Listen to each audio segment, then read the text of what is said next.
And a very warm welcome. You're joining us here at Hyde Park on Derana 24. A very happy new year. This is our first program for 2025, and tonight on the show we thought of talking about how Sri Lanka's tax regime is going to affect individuals, corporates doing business in Sri Lanka, working in Sri Lanka, and how it affects the everyday activities, the common man in the country. To talk about all this, we've invited to our studios two gentlemen who have appeared at Hyde Park previously as well, talking about Sri Lanka's revenue collection mechanisms, regulatory, the regulatory environment and the requirement for new laws and regulations to shape Sri Lanka's revenue collection mechanism. Let me warmly welcome Mr. N.R. Gajendran, once again a tax partner, senior tax partner at Gajendran and Company, a tax expert in the country. We also would like to welcome Mr. Suresh Perera, attorney at law, partner, tax and regulatory affairs at KPMG, a tax expert who has been contributing to Hyde Park previously as well. As we begin 2025, this is the first show, I'd like to ask you how you think Sri Lanka's revenue collection mechanism, the new forms of collection, and how Sri Lanka's new government is going to face the challenges that are moving forward, and how it's going to affect the people at large. I'd start off with Mr. Gajendran and then Mr. Perera. Thank you, Indeewari, for inviting us as the first guest for the year. If you see, we had multiple crises in the past. We had the political coup in 2018, I believe. In 2019, you had the Easter Sunday attack. Then we had the COVID. And then we had the financial crisis. And there was an emergence of Aragalia, the people uprising. They all demanded for a change. Why did they demand for a change? Because the leaders we trusted were not trustworthy. And that's the reason, by and large, we went into a default situation after 75 years. And the trustworthy leaders were not trusted by the people. So we were in search of trustworthy leaders to be trusted.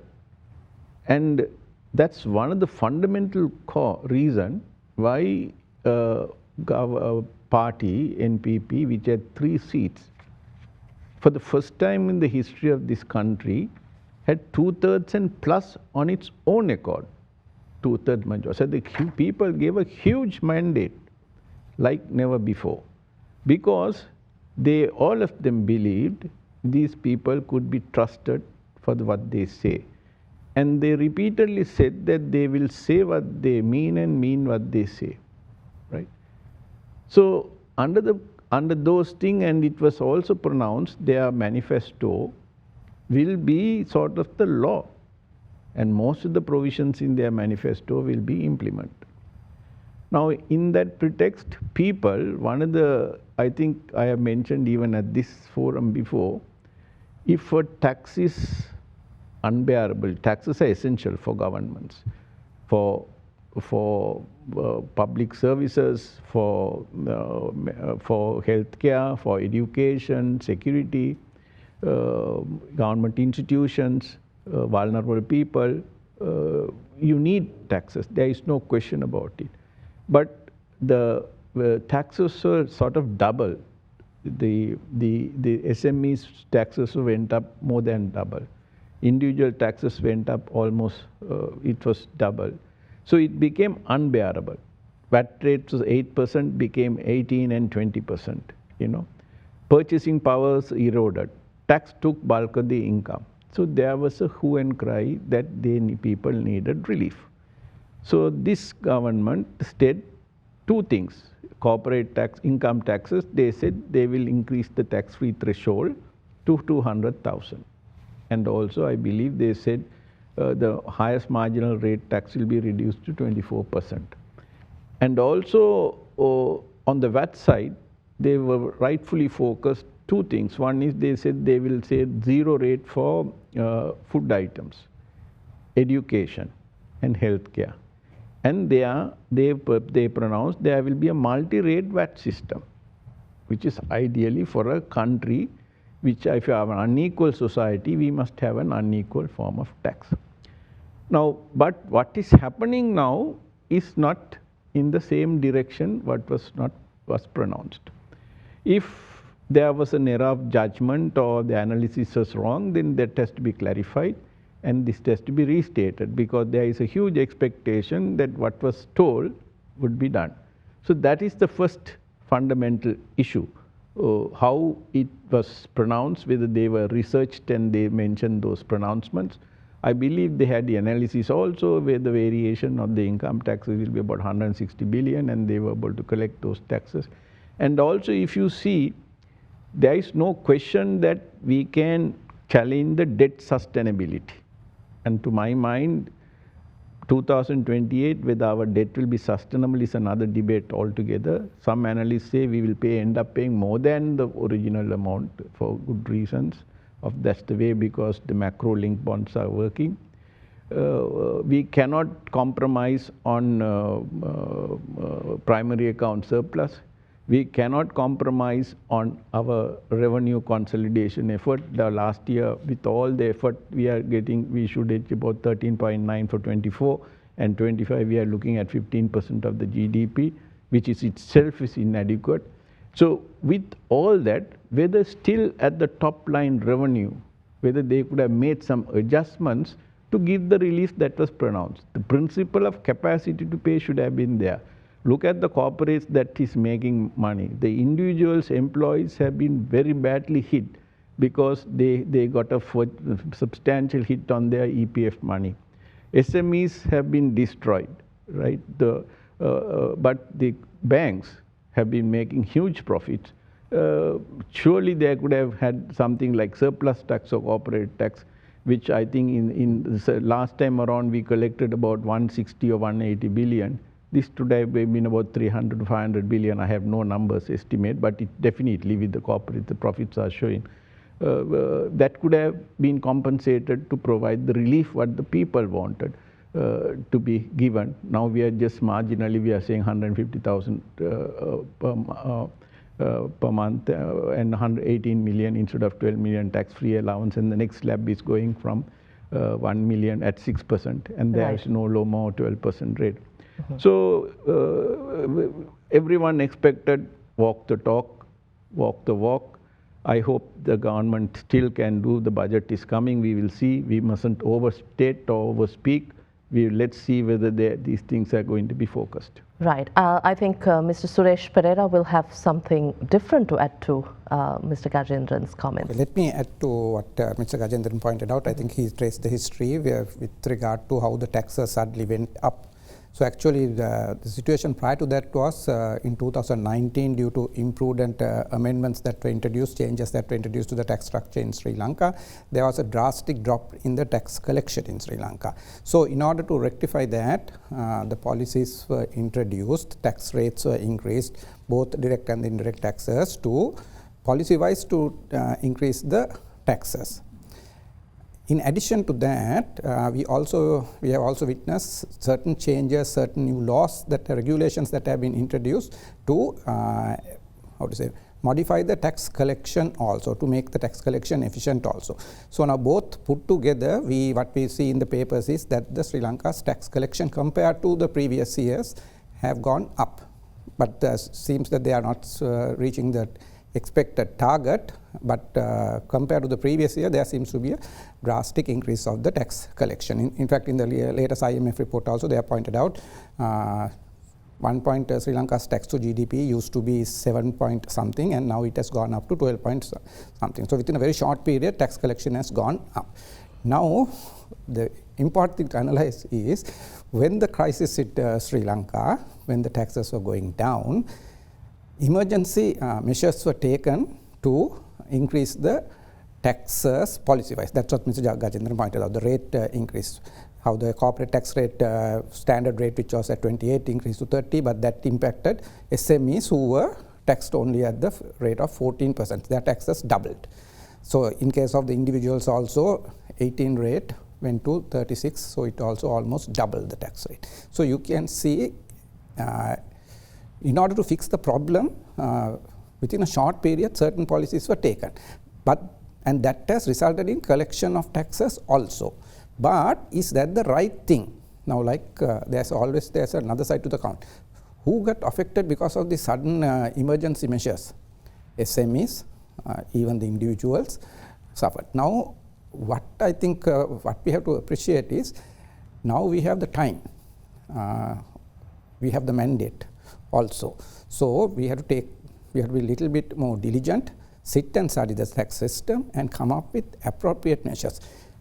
Sri Lanka needs to collect taxes, sometimes more than what we are collecting now also. But where should we collect those taxes from? Are we going after the genuine taxpayers, and that's what we hear, okay, harassing the existing taxpayers, or are we collecting taxes from the right sources, from the right people? That is what we have to relook at it. Now, to do that analysis, it's a comprehensive analysis. It's not easy. It cannot be rectified or implemented with the ad hoc measures. So for that, this is why I keep repeating, Sri Lanka don't have the proper structure to carry out that study, to carry out that implement that kind of thing. So what is lacking in the Sri Lankan tax fabric here is, in the Ministry of Finance, we need to have a proper institution that will carry out these studies diligently, come up with the proposals, and then get the feedback from the people, then implement and ensure. Currently, what is an inequitable tax system, we have to convert back to an equitable tax system. That is what should happen, but that is a scientific process. And government must look at that scientific process, not the procedures that we have been following during the last 15 or so years, and which has resulted in Sri Lankan tax system becoming an inequitable tax system. I think you both emphasize on the fact that those who should be taxed should really be, that their revenue should be looked at. But the government is also talking about that they're working on a mechanism that could be used to repay those who have been unfairly taxed. What does this mean? Is this something that's done elsewhere in the world? Is this practically possible? No, I think if I'm not mistaken, this recent pronouncement with regard to repayment is coming from this proposal with regard to increase of the withholding tax, which has gone, which the government is proposing to increase from 5% to 10%. And in the process, I think the government has recognized there will be people who are below the threshold. That current threshold is 1.2 million. It is going up to 1.8 million. People who are below threshold, who need not have to pay this tax, would also be automatically subject to taxation because of this automatic 10% deduction. So what I think the government is saying is, they will come up with a mechanism to refund that money to people who are not subject, who are not reached the taxation threshold, income tax threshold. So there, my analysis there is, it's a very simple thing. What should happen is, it's not a case of refund. Refunding is a tedious exercise. Taking money out of the Inland Revenue Department by way of a refund, for people who are in the field, know that how difficult it is. So what should happen is not that. In Sri Lanka, earlier under the old Inland Revenue Act, also had this mechanism called the direction mechanism. Whenever there is a withholding regime that is there, it is a hand in hand, the mechanism called direction mechanism should also be there. So if any person is not liable for tax, they have to approach the Inland Revenue Department, obtain a direction, and forward that direction to the person who is making the payment. Not only for the bank interest deduction, for any type of withholding at source system, this direction mechanism should also be introduced. Again, it's a lacuna in the new Inland Revenue Act that was introduced from 2018. Earlier we had that direction mechanism, not now. Mr. Gaj, on this, when you are imposing taxes, when you are collecting taxes, where we go wrong is when we get our fundamentals wrong. Basic fundamentals, there are norms.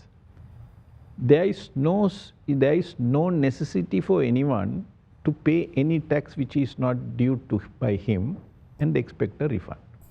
First of all, that cannot happen. If I am not liable to tax, there is no question of me paying some money which I am not liable to pay and to collect back. As Suresh says, refund system, for good and bad reasons, it never works in this country. it never worked. That shows the inefficiency of the administration. There are examples we can give. That has to be corrected. A revenue administration cannot work without a prompt refund system, right? Cannot work. No point having an administration like that, right? The other thing is the direction. Again, Suresh mentioned the direction. Can an ordinary taxpayer walk into the department or any government department and get a direction on his own? It's not going to happen easily, right? You may have to go to a consultant like Suresh Perera, who cannot do any work without charging a fee. So, and they have a problem.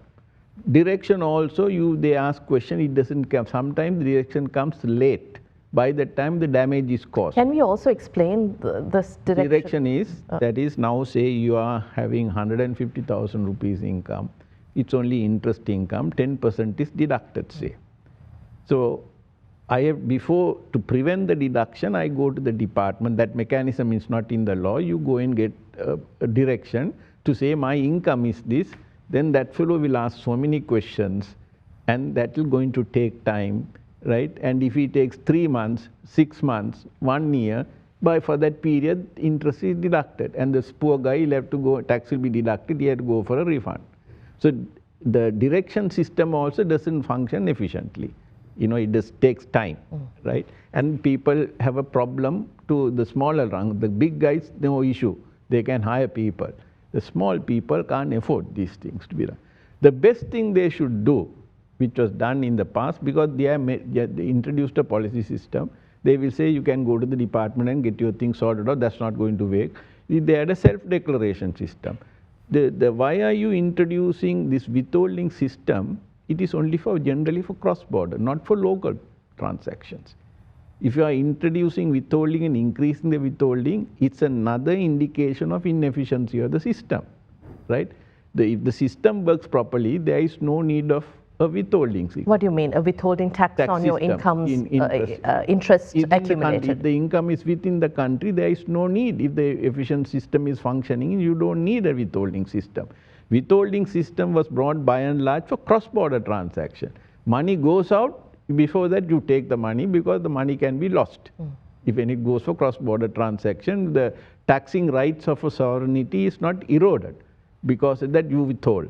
And then if you are not liable, then you engage and sort it out, right? But within the system, from home to home, in the country, so if they have all this, now they are linked to the banks. All connectivity is there, information is there, flowing.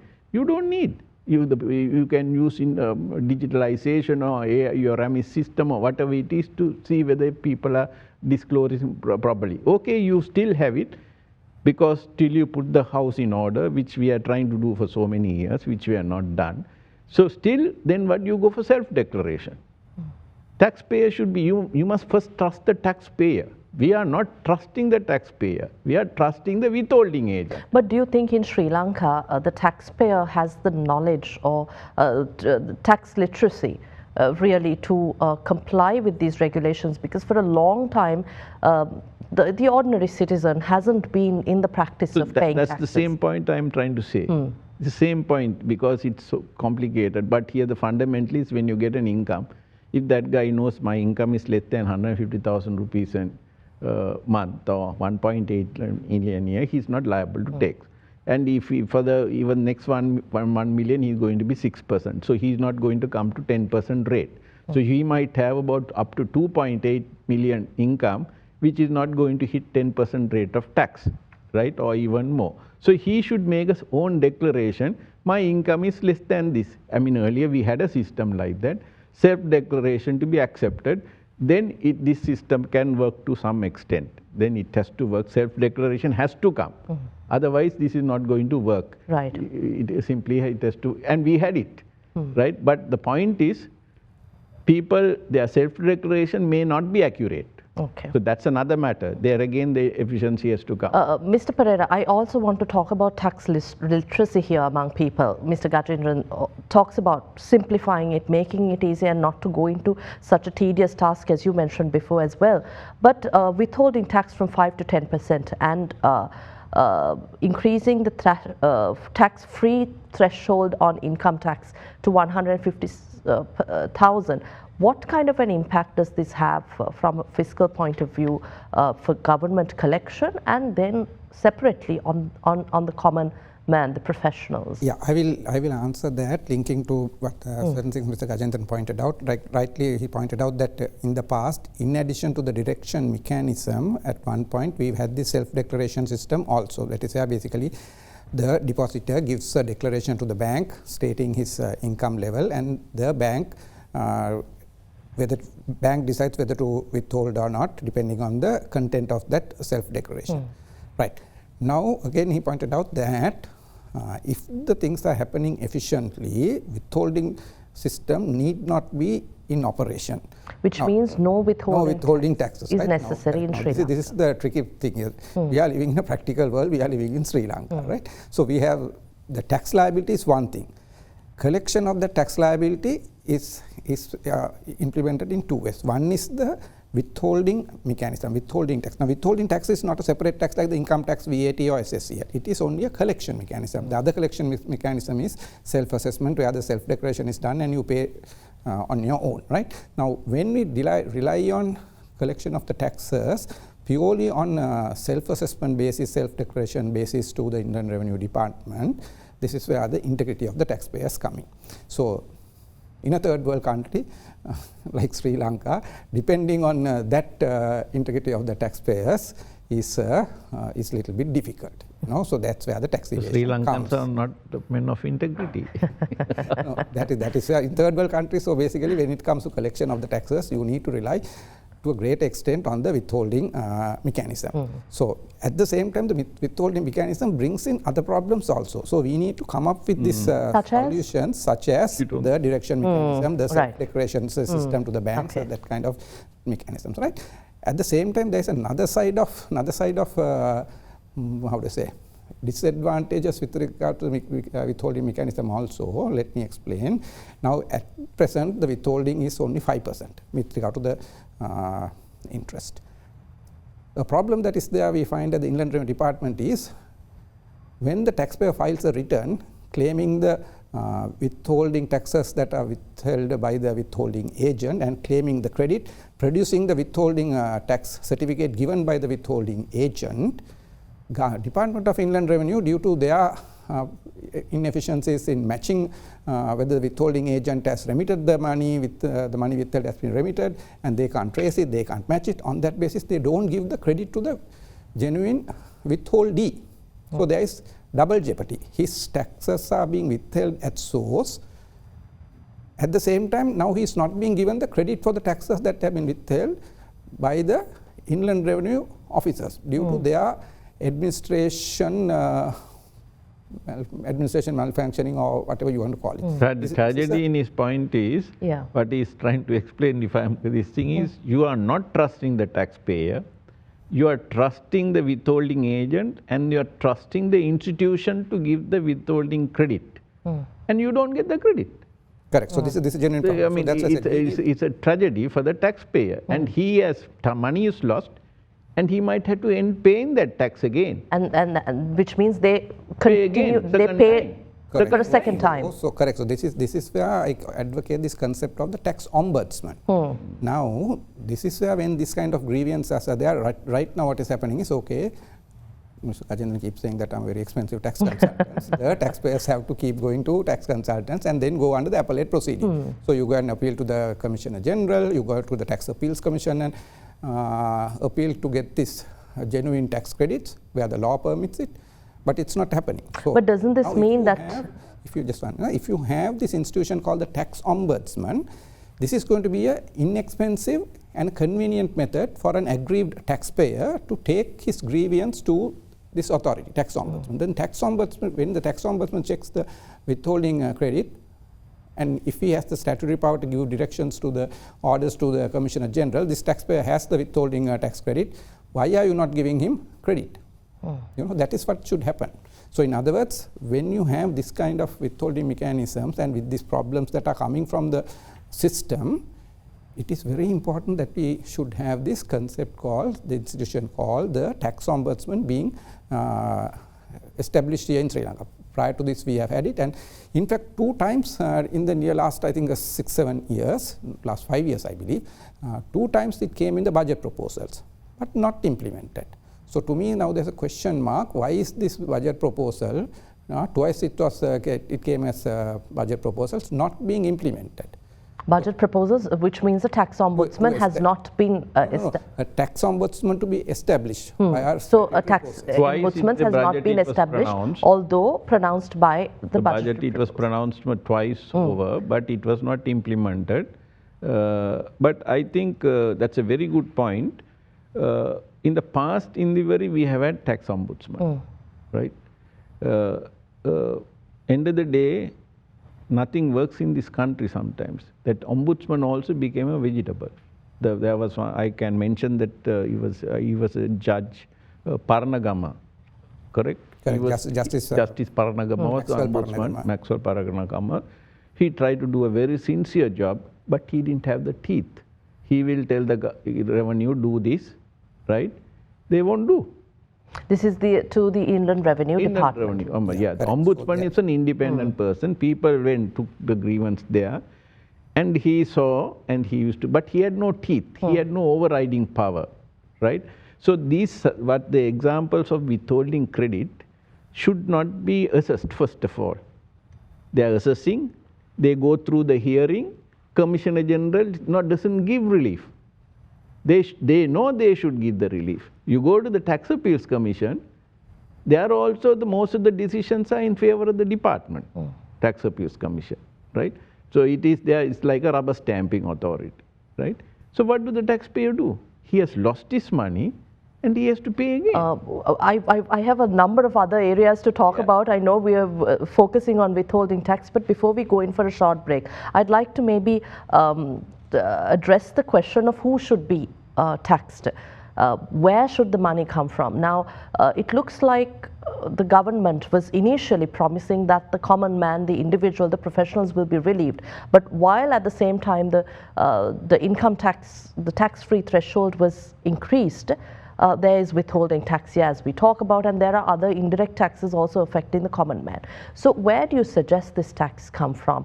And does this affect the government's revenue if you actually put so much of a burden on people and then take that off to focus on companies or corporates or individuals who make larger sums of money on a monthly basis? Basically, very good question. Principle of taxation, one of the principle is principle of capacity to pay, right? The principle of capacity to pay. Now, we had a tax to GDP revenue 7%. With all these efforts, with all the song and dance, all the taxes have gone up. We are still struggling this year to achieve 13.9%, 14%. Next year, 25, we are hoping to reach 1%, which is still below what we achieved in the early 90s, 22% tax to GDP revenue. Most of the countries, even developing countries, achieve 18 to 22% taxes. And if you want to have macroeconomic stability, you must have, like in developed countries, tax to GDP should be about 28, 30%. Now we still have this gap in the, you're asking the question whether we are collecting the tax. We are collecting as much, so much, and we are still falling short of. We are still, next year at our best, we'll reach 15%. We should have 22% before 2022. Where is this 5%, 7% gap? I am telling that is the evasion and fraud and corruption. And is that happening, Mr. Perera? It is happening, otherwise we will erect. So this money is not with the small taxpayers. It is with big taxpayers, and even it is you can't make any reforms on corruption because unless this government is going to do, because if as once before the president said, if the top is corrupt, if the minister is corrupt, the secretary will be corrupt, everyone down the line will be corrupt. Even if you take the Inland Revenue Department, we introduced a remis system, digitalization. To first thing they wanted to achieve was to remove a concept of file assessor. But the department officers didn't allow that to happen. When you have a file assessor, you are in control of the file. They wanted to introduce under the remis system sort of a workstation. If there is an issue, the system will decide the officer to be done and it to be implemented. Even on audits, risk-based audit, the system is to deduct. Now it is all human intervention. So this digitalization program which is being spoken of, if it is implemented, then we'll bring in inefficiency and corruption. This, we are losing tax on evasion corruption, right? About 5 to 10%. Mr. Perera, before we go in for a short break, I'd like your response to this as well. This evasion, as Mr. Gajendran mentioned, where do you think the government should look at focus to target on collecting that gap? Yeah, so two things here. One is basically the tax leakage due to the evasion. The law is there, but it's not being followed, the non-compliance, and there's evasion taking place. That's one area. So also the taxes lost or leakage due to evasion actually is coming from the top. Not what is happening here is now actually you are focusing on the small man, right? So that's one aspect of it. But I will come out of the tax administration, the leakage due to the weak points in the administration. I'll come to the policy making. When you look at the policy making also, now all the policy makers are basically again looking at the individuals. But the if you implement correct policies, the taxes that you collect from the corporates are much higher. Right? I'll give you an example. Now you take the case of non-residents investing in treasury bills and bonds. As per the IRD interpretation, they don't have to pay tax, it's tax-free. But if a resident invests in treasury bills and bonds, the tax rate goes up to 36%. Right? Why that mismatch? There's nothing, in the law only, the rule that is there is foreign loan interest is tax-free. There is no interpretation given for investment in treasury bills and bonds is tax-free for the non-resident. That is the interpretational thing that the Inland Revenue Department has taken, because investing in a treasury bill and bond and extending a loan are two different things in the financial literature. So that's one. And again, you can look at the other area that you were discussing, the non-resident service providers, non-resident digital service providers deriving income from Sri Lanka, not a single tax is paid. No indirect taxes are paid, no direct taxes are paid. So that's another area that we need to, it's a sensitive area, but that should be looked at. And there are so many other areas. Now this is why I said that we need to have that study group basically to carry out the research. But there has to be get the feedback caution. Caution, correct. That's, we have to get the feedback because also, have a white papers and then analyze and then come up with the areas to focus on. No, in the case of non-residents, quick one, most of the countries when non-residents hold their monies in that particular state, they don't tax it, right? If Sri Lanka wants foreign currency and if we are encouraging, they have confidence, they will bring the money here to be deposited in our deposits and bonds. If you are going to tax it, that money might not come. That's one element. This is not within the country, no, non-resident. So you have to weigh and evaluate and see whether you want, what is that you want to achieve.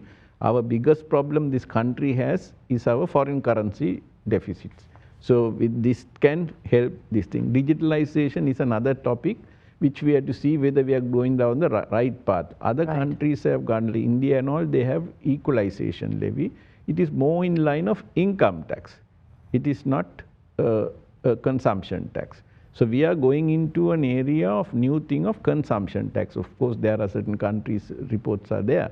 So these are, it has to be done because it finally, people only might pay these taxes. Right, I think it's time we take a short commercial break. We'll move to talk about Sri Lanka's foreign currency reserves and how the impact of taxation, especially with the vehicle imports allowed going forward. We'd like to talk about all this when we return after this short break here at Hyde Park on Other Derana 24.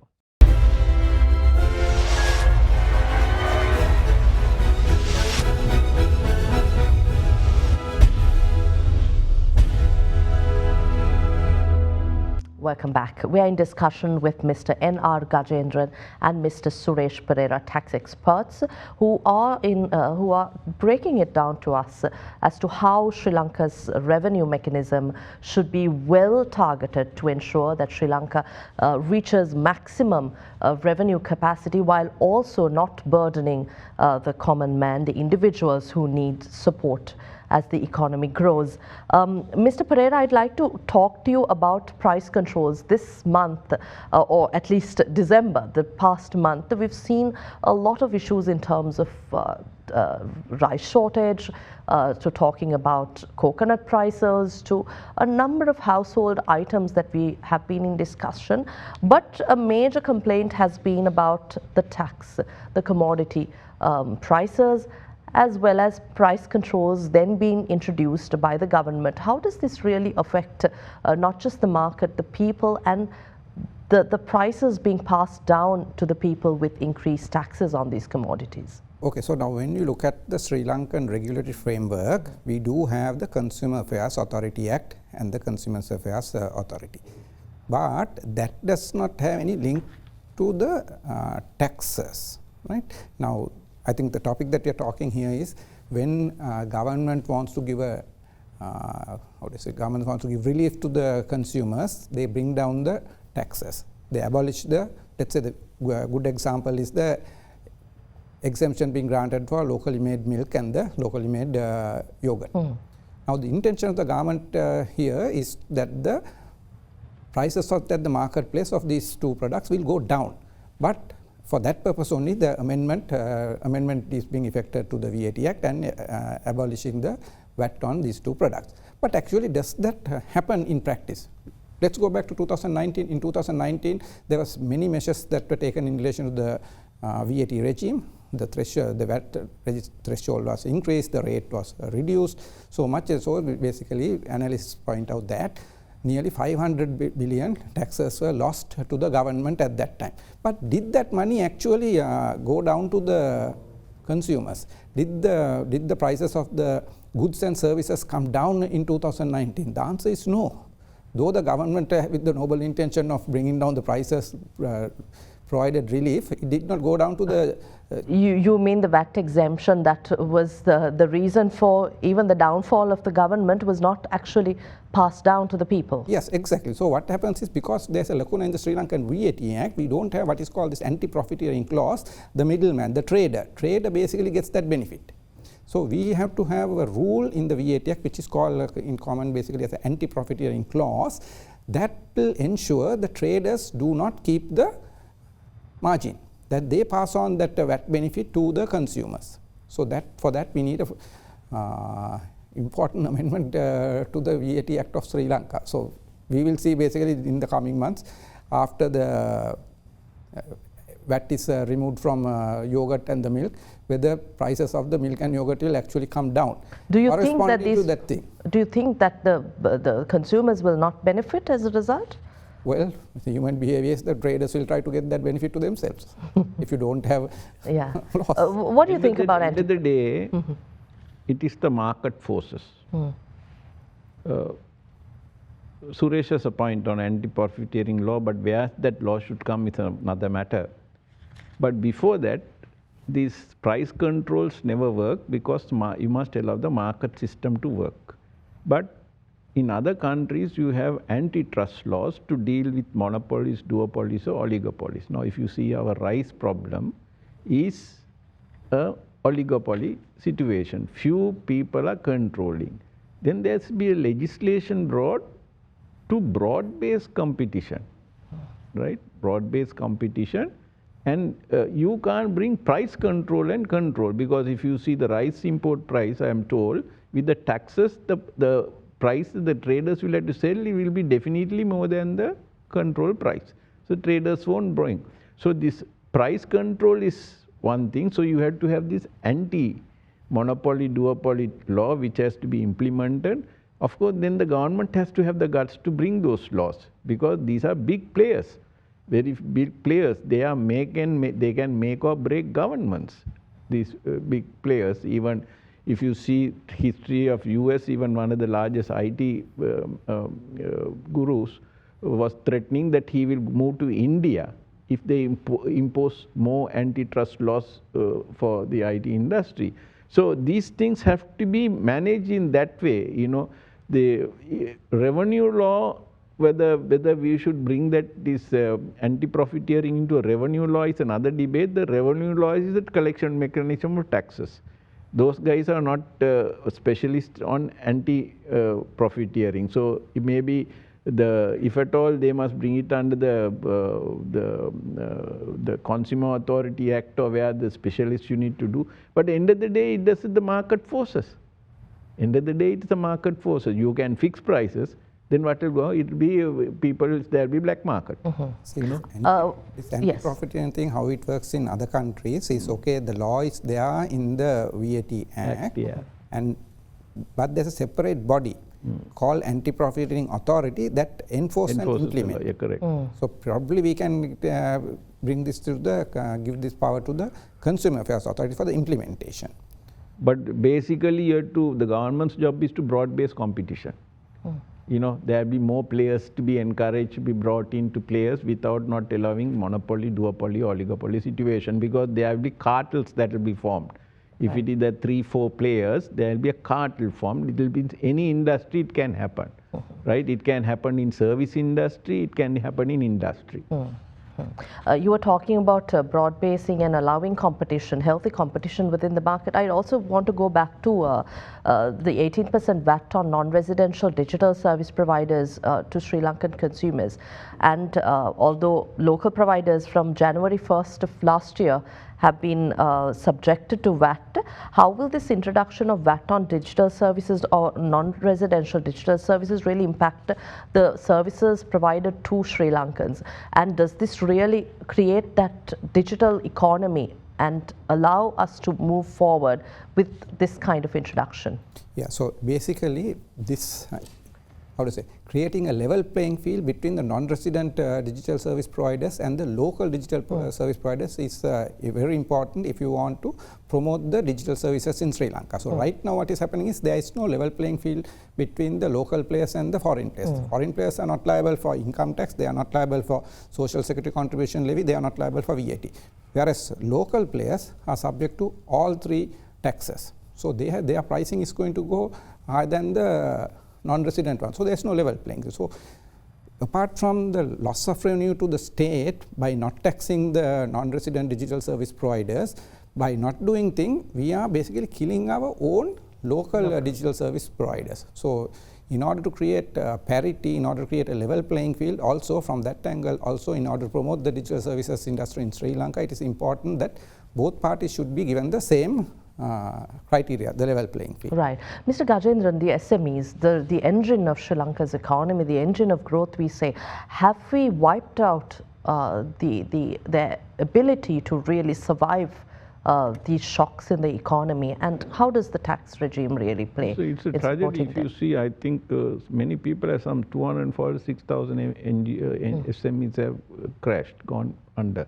If you see, one of the reasons why some of the companies, the larger ones, are making more profits, because these SMEs are destroyed, the market share is going towards the larger ones who had the power to withstand all these things. The SMEs with their interest rates reaching 30%, and still there is the Parate law is being debated, and also there was no haircuts. I mean, the SMEs couldn't have afforded, they were not responsible for this 30% rate of tax. They couldn't, I mean, they had no business for 2 years. So if there has to have been some progressive manner where without the entire thing benefiting the banks, there where the SMEs also should have been given relief.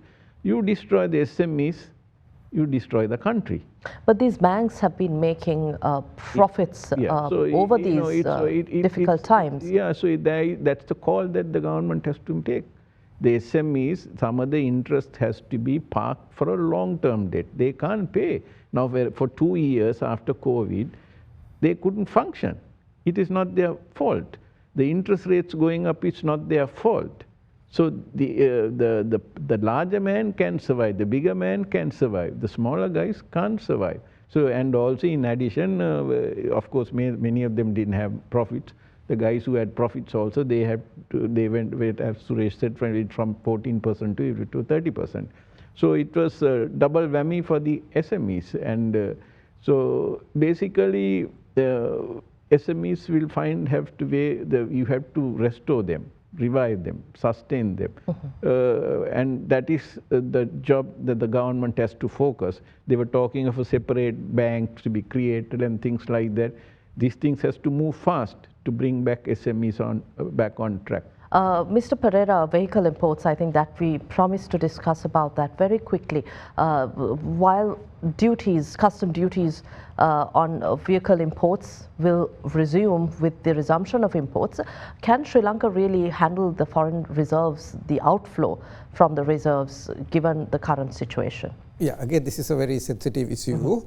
At the same time, if you are in a IMF program, you can't have restrictions with regard to the international trade. So basically, it's whether we don't know whether it's the right time, but basically you have to remove those restrictions. So that is what we see that is happening in relation to the elimination of the restrictions. So now, how do we control this human behavior? Now, what happens the moment the restrictions are taken out, the dollar is also down. So we are going to see people in a hurry bringing down vehicles, and some people will bring down and stock also.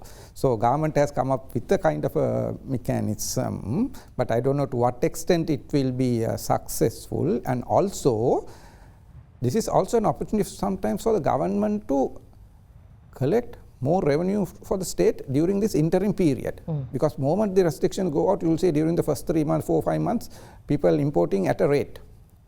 I don't know, maybe sometimes it could be a technique to have higher import duties for a period of a shorter duration, let's say for 3 months of kind of a thing, and collect some taxes that are needed for the government to that also. And also, again, we have to point out that this issue of granting licenses, now that I don't see as a positive idea, though sometimes the thinking behind that may be, okay, if we grant licenses, we may be able to control the number of vehicles coming into the country kind of a thing, but that leads to corruption.